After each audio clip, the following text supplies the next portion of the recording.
Bom, revisão de geografia, capítulo 2, 3 e 4, frente B, livro 4, segunda série, AV2, primeiro trimestre. Ineficácia do socialismo na União Soviética. Então, de acordo com aquilo que nós estudamos, o sistema socialista da União Soviética, ele desestimulava a produção. Imagina, é só um exemplo, tá? Só um exemplo. Imagina que tipo a Apple seja uma empresa russa e a LG também seja uma empresa russa. No caso de uma economia planificada, tanto a Apple, que tem lucros exorbitantes maiores do que a LG, ambas iriam ter a mesma margem de lucro. Então não é vantajoso para a Apple, a exemplo, continuar a sua linha de produção, por conta que o lucro seria semelhante da LG. Então este sistema socialista planificado levou a Apple, a quebrar sua economia e, fechando suas empresas, as pessoas perderam seu emprego. E perdendo seu emprego, começaram a ir para as ruas fazerem manifestações para acabarem com a Guerra Fria. Então esse sistema socialista deu errado, por conta que este sistema planificado não era vantajoso para as empresas que obtinham mais lucro. Guerra Fria. A Guerra Fria ela tem esse nome por conta de não ter tantos conflitos diretos. Então a Guerra Fria a gente tem aí como características a economia da União Soviética com base no sistema socialista e os Estados Unidos com base na economia capitalista. Então ambos disputavam para ver quem tinha o melhor sistema econômico. Lembrando, sistema capitalista, sistema de exploração das classes sociais e socialista de igualdade social. Militarismo.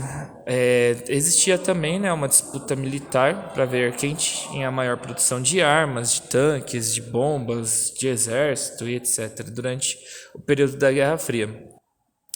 Nós tivemos até aí durante o militarismo a cortina de ferro que dividia a Europa entre a ocidental e a oriental, ou a Europa ocidental e o leste europeu, que cada uma tinha o seu sistema militar. Do lado leste, do lado da União Soviética, nós tínhamos ali o Pacto de Varsóvia, um sistema militar entre ambas as nações que compunham a União Soviética, conjunto de 15 países, e do outro lado nós tínhamos a OTAN, que existe até hoje, onde que nós temos aí a Organização do Tratado do Atlântico Norte, os países da Europa Ocidental, Estados Unidos e Canadá, que compunham essa aliança militar.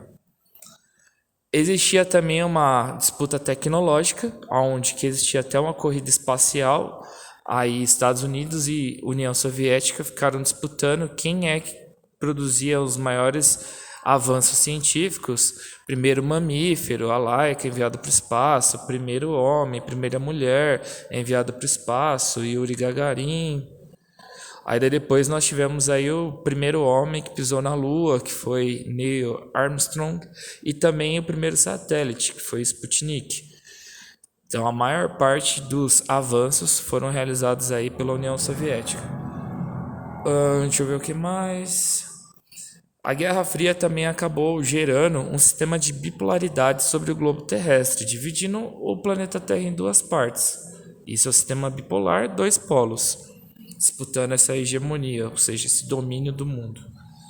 Nós tivemos aí como principal marco da Guerra Fria, que foi o Muro de Berlim, porque mostra a fragilidade de um país tão importante durante as guerras mundiais, que no caso foi a Alemanha, agora tendo seu território dividido em 4 partes de 2 sistemas econômicos diferentes: capitalismo, socialismo.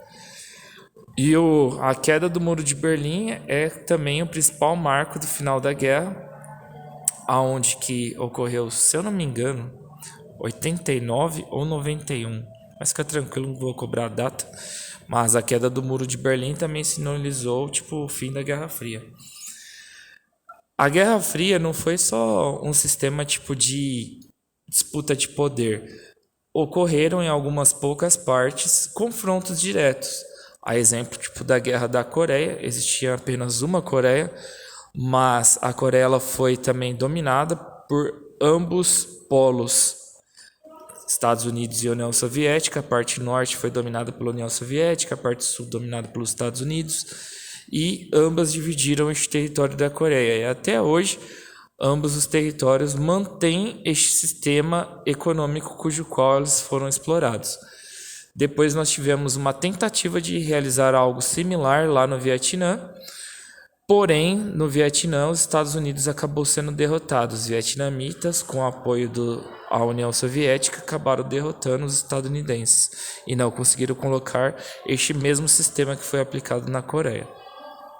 E estes dois conflitos somaram um número de mortos relativamente grandes, a chegar a algo parecido com a Primeira Guerra Mundial, se eu não me engano, sim, só que de uma forma menor. Então chegaram a ter muitas pessoas que morreram durante esses confrontos. BRICS e tigres asiáticos. BRICS são países de economia emergente. Os tigres asiáticos também, porém tem alguns que acabaram tendo um destaque um pouco maior. BRICS e tigres asiáticos, primeiro os BRICS. Brasil, Rússia, Índia, China e África do Sul.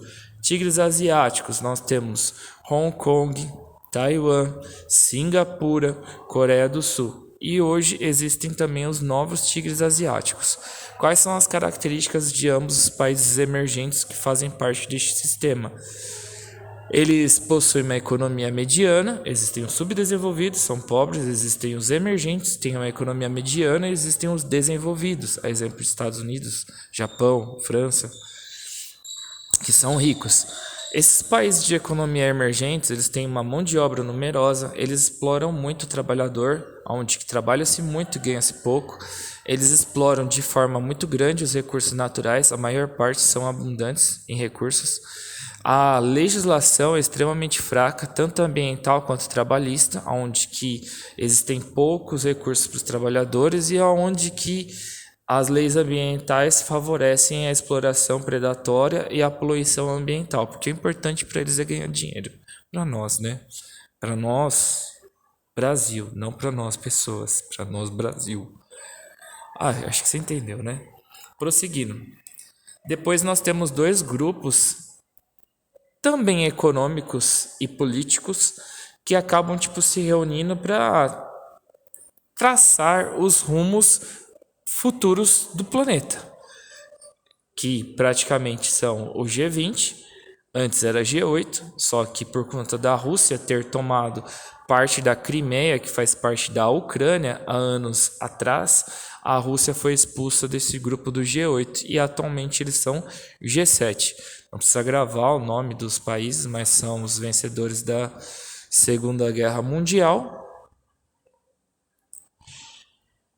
E aí a China, a França, Estados Unidos, Reino Unido, enfim, vamos prosseguir aqui, até para não te confundir, porque isso não vai cair na prova, tá? Depois a gente tem aqui o G20, é um grupo que tentou aí, da mesma forma, tentar bater um pouquinho de frente com estes países que fazem praticamente um domínio mundial, né? Eles fazem parte da ordem multipolar, da nova ordem mundial, esses países do G7. Esses países do G20 agora, eles buscam aí também se reunir para reivindicar algumas melhorias, no caso, para a economia de ambos os países. Os países do G20 são principalmente os BRICS, os tigres asiáticos, e deixa eu ver aqui, o Oriente Médio também faz parte do grupo do G20. Alguns países, não todos. Deixa eu ver o que mais dá para poder comentar aqui. Não lembro se na prova sobre os tigres asiáticos vai cair sobre a Coreia do Sul. Mas enfim, a Coreia do Sul ela tem um destaque maior aí nesse bloco de grupos emergentes. Porque a Coreia do Sul ela conseguiu uma autonomia industrial. Enquanto a maior parte dos países emergentes abriram suas fronteiras para as empresas transnacionais, a Coreia do Sul ela conseguiu realizar suas próprias atividades industriais. Nós temos aí a LG, a Samsung, a Hyundai, são empresas transnacionais que fazem parte aí da Coreia do Sul. Então a Coreia do Sul conseguiu exportar suas próprias indústrias, não ficando tipo aí presa a abrir o seu território para as empresas de fora transnacionais. Depois aqui a gente tem aqui regiões industriais dos Estados Unidos. Primeiro, construção da hegemonia estadunidense. Hegemonia estadunidense seria o domínio dos Estados Unidos. Por como que os Estados Unidos chegou a este patamar de domínio mundial? São várias as características. Nós podemos citar as empresas transnacionais dos Estados Unidos, exemplo da Ford, da GM, da Google, Microsoft, da Apple. Podemos citar o Plano Marshall, que foi um empréstimo financeiro que os Estados Unidos realizou para os países da Europa Ocidental durante a Guerra Fria. Podemos citar o Destino Manifesto, onde que os Estados Unidos acreditam ser uma nação abençoada por Deus e dominaram vários outros territórios. Exemplo do México, que perdeu metade do seu território para os Estados Unidos. Podemos citar a política do Big Stick, que era também chamada de política do grande porrete, onde que os Estados Unidos realizava constantes intervenções sobre a América. Deixa eu ver o que mais podemos citar aqui sobre os Estados Unidos. Os tecnopolos, grandes universidades, a exemplo tipo da... Nossa, grandes universidades, agora fugiu o nome da Harvard. Então também faz parte aí tipo de um domínio estadunidense. Acho que tá bom. Regiões industriais dos Estados Unidos. Nós temos 3 regiões industriais nos Estados Unidos. A Manufacturing Belt, que fica sobre o nordeste dos Estados Unidos, foi a primeira região industrial e hoje também é conhecido como Rust Belt, por conta que boa parte das empresas migraram para territórios subdesenvolvidos, onde que o trabalhador ele realiza a mesma função, só que recebe praticamente 5 vezes menos. Então é mais vantajoso instalar empresas em países subdesenvolvidos. Então, Manufacturing Belt é o primeiro setor industrial, automobilístico, metalúrgica, siderúrgica, praticamente hoje está abandonado. Temos a Mex América, que são regiões industriais entre os Estados Unidos e o México, regiões fronteiriças como tipo Arizona, o Texas, onde que mexicanos eles produzem de forma diversificada e recebem um salário relativamente menor. Depois a gente tem o Vale do Silício, também chamado de Sunbelt ou Belt do Sol. No Vale do Silício nós temos tecnologia de ponta, então grandes empresas que surgiram lá, grandes startups, etc. E por último, para a gente poder finalizar aqui a nossa revisão, você vai ter também que associar a economia aos presidentes estadunidenses, no caso que foram citados tipo 3 durante as nossas aulas. O atual, que é o Joe Biden, não foi falado nada sobre ele por conta que ainda não foi completado aí, tipo, o mandato dele. Então, nós falamos sobre o primeiro, que foi o... Ai, meu Deus do céu, deu branco agora.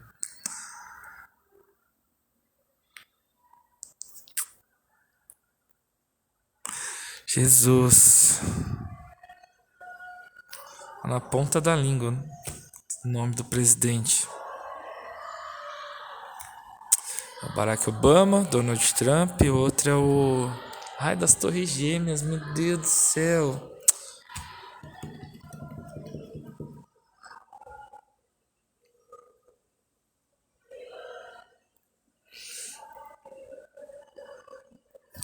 Jesus amado. Aqui não tem nenhum outro celular aqui para poder pesquisar. Esqueci o nome do presidente. O presidente Bush, George W. Bush. George W. Bush levou uma queda econômica no país. Depois das Torres Gêmeas, ele investiu pesado em militarismo, gastando boa parte da economia do território estadunidense. Outro motivo aí também que acabou levando a queda dos Estados Unidos, que é o principal, é a quebra da Bolsa de Valores no ano de 2008. Então, Bush liberou empréstimo financeiro para boa parte dos estadunidenses para comprarem sua casa, e uma boa parte desses estadunidenses não pagaram suas dívidas, levando a um rombo gigantesco à economia dos Estados Unidos, que quebrou não somente os Estados Unidos, mas o mundo inteiro durante alguns anos. Isso foi a quebra da Bolsa de Valores, quebra imobiliária no ano de 2008. Bolsa de Valores é 1929. Esquece. Depois, o segundo presidente foi Barack Obama, que acabou sendo o sucessor de Bush. Barack Obama, ele levou a uma ascensão econômica nos Estados Unidos. Ele aumentou os impostos de forma geral nos Estados Unidos, tanto para pessoas quanto para empresas. Ele também aqui